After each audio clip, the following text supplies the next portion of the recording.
Flood cushion ఏర్పాటు చేయకపోవడం వల్ల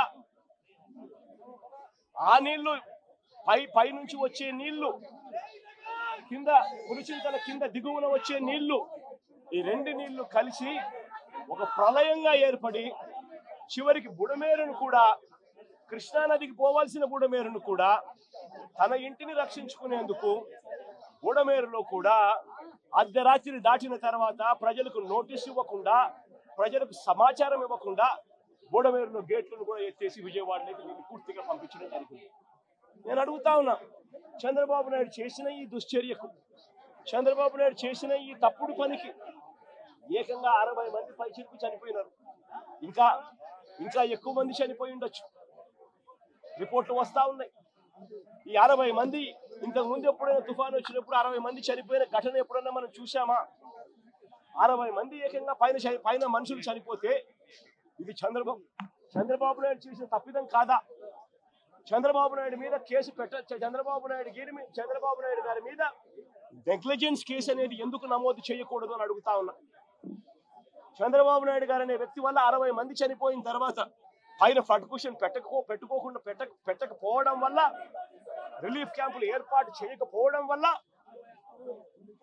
ఏకంగా 60 మంది పైచిలకు చనిపోయారు. కొన్ని లక్షల మంది ఈ రోజు అగసాట్లు పడతా ఉన్నారు. అయితే లూటీ చేశాడో మళ్ళీ తిరిగి అదే విధంగా ఈరోజు ప్రజలను మభ్యపెట్టాలనేటువంటి మాయ చేయాలనేటువంటి ఆలోచనతో మళ్ళీ అదే అసత్యాలు, అదే అబద్ధాలు ఆయన మాట్లాడుతున్నటువంటి పరిస్థితి. ఏదైతే ఈరోజు విజయవాడ నగరాన్ని ముంచేసినటువంటి బుడమేరు పాపం నీది కాదా అని చెప్పి జగన్మోహన్ రెడ్డిని సూటిగా అడుగుతూ ఉన్నా. ఎందుకంటే ఏదైతే ఈ యొక్క బుడమేరుకు సంబంధించి ఆ రోజు మరి ప్రధానంగా వెలగలేరు దగ్గర నుంచి హెడ్ రెగ్యులేటర్ దగ్గర నుంచి మరి కృష్ణానదికి 11 కిలోమీటర్లు ఏదైతే ఉందో ఆ బుడమేరుని డైవర్షన్ ఛానల్గా ఆ రోజు కేవలం ఒక 5,000-6,000 క్యూసెక్కులకు మాత్రమే మార్గం ఉన్నటువంటి ఆ డైవర్షన్ ఛానల్ని ఇటువంటి ఫ్లాష్ ఫ్లడ్స్ వస్తాయనేటువంటి ఆలోచనతో పోలవరం రైట్ మెయిన్ కెనాల్ మరి నీరంతా కూడా ఈ డైవర్షన్ ఛానల్ ద్వారానే ఇప్పుడు పట్టిసీమ నీరు ఎట్లా పోతుందో ఆ మాదిరిగానే రేపు భవిష్యత్తులో పోలవరం రైట్ మెయిన్ కెనాల్ నీరు కూడా మరి డైవర్షన్ ఛానల్ ద్వారానే మరి కృష్ణానదికి పవిత్ర సంగమం ద్వారా చేరాలనే ఉద్దేశంతో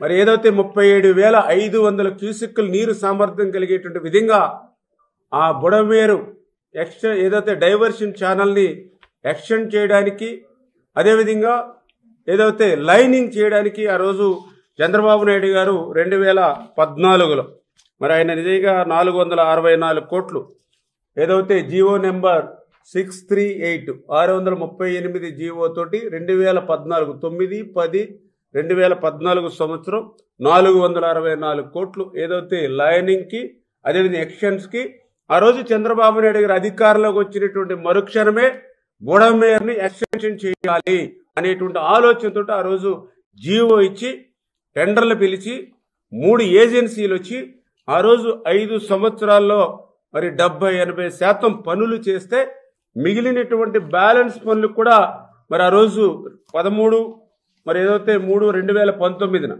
మరొక 255 కోట్ల రూపాయలు అంటే ఇంకా బ్యాలెన్స్ వర్క్స్ ఏవైతే ఉన్నాయో అవి కూడా చేయాలనే ఉద్దేశంతో మళ్ళీ మరి ఏదైతే ఆ రోజు 206 కోట్లకు మరి ఆ రోజు 2019లో బ్యాలెన్స్ వర్కులకు కూడా మరి జీవో ఇచ్చి టెండర్లు పిలిచి వర్క్ ఆర్డర్లు ఇచ్చాం.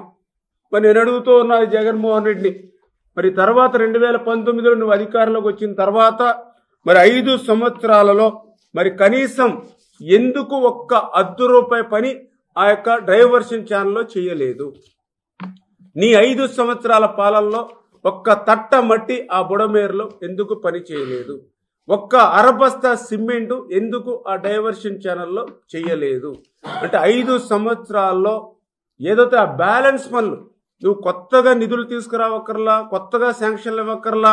చంద్రబాబు నాయుడు గారు 80% ఏదైతే ఆ డైవర్షన్ ఛానల్ బుడమేరులో చేశారో ఆ మిగిలిన బ్యాలెన్స్ పనులు నీ 5 సంవత్సరాల్లో పూర్తి చేసి ఉండి ఉంటే ఈరోజు ఆ బుడమేరు ఏదైతే డైవర్షన్ ఛానల్ ఆ లైనింగ్ పూర్తయి ఉంటే ఈవేళ గండ్లు పడి ఉండేవి కాదు కదా. అక్కడ గండ్లు పడకుండా ఉంటే ఈరోజు విజయవాడ సిటీ మునిగి ఉండేది కాదు కదా. అంటే ఈ రకంగా విజయవాడ పట్టణాన్ని నీ చేతకాని తనంతో నీ అసమర్థతో ముంచేసినటువంటి పాపం నీది కాదా? ఏ ముఖం పెట్టుకుని మళ్ళీ నువ్వు బుడమేరు గురించి మాట్లాడుతున్నావని చెప్పి